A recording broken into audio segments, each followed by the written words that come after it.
આ શું કૂવામાં દેખાણું કહાની કંઈક એવી છે મિત્રો. આપણે નીકળી ગયા સવારમાં નિશાળે જવા. મિત્રો દરરોજની જેમ આપણે નિશાળે જઈએ છીએ ને મિત્રો. ટાઈટ બહુ છે, તમને કેવી છે જરાક કમેન્ટ કરી દેજો. અને મિત્રો આપણે આવી ગયા નિશાળે અને હવે મિત્રો મોબાઈલ બંધ કરી દઈ. તમને ખબર જ છે આપણે અગાઉના મિની વ્લોગમાં કીધું છે. બાકી આપણે નિશાળેથી છૂટીને પાછા તમને મળી. તો મિત્રો નિશાળે છૂટી ગયા અને હવે જઈએ છીએ ઘરે.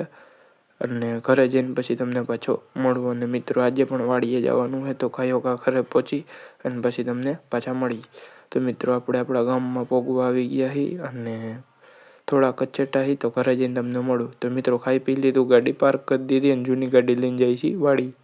અને મિત્રો વાડી આવી ગયા ને એરિયો ભેંસનો પાડો ઘડી એને રમાડી લીધો અને થોડોક ખારો કરી દીધો. પછી આપણે જઈએ છીએ એને લીલું નાખ દઈ અને પછી આપણે કપાસમાં પાણી વારવાનું છે મિત્રો. તો ચાલો જઈએ.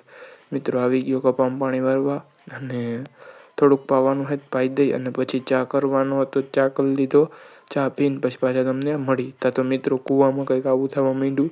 મિત્રો મોટર લાઇટ વહી ગઈ, મોટરનું પાણી બધું બહાર આવે છે અને અંદર સાપ દેખાણો. આ સાપ કયો છે જરાક કમેન્ટ કરી દેજો.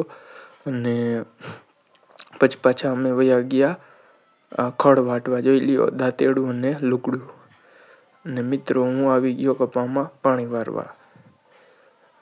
કપામાં પાણી હાલે આપણે જોરદાર અને લાઇટ વહી ગઈ. પછી પપ્પા કે આપણે નીણ ભરવા જવાની છે, તો આપણે આવી ગયા નીણ ભરવા. અને નીણ ભરીને પછી પાછા વાડી આવીને ભેંસ દોઈ લીધી અને હવે જાહી ઘરે જઈને તમને મળી. તો મિત્રો આપણે જઈએ છીએ ઘરે જઈને પછી હું સીધો લેસન કરતો હતો. લેસન કરતાં નીંદર આવવા માંડી તો આપણે સૂઈ જઈએ અને મળી તમને નવા મિની વ્લોગમાં. તો લાઈક શેર સબસ્ક્રાઈબ કરી દેજો.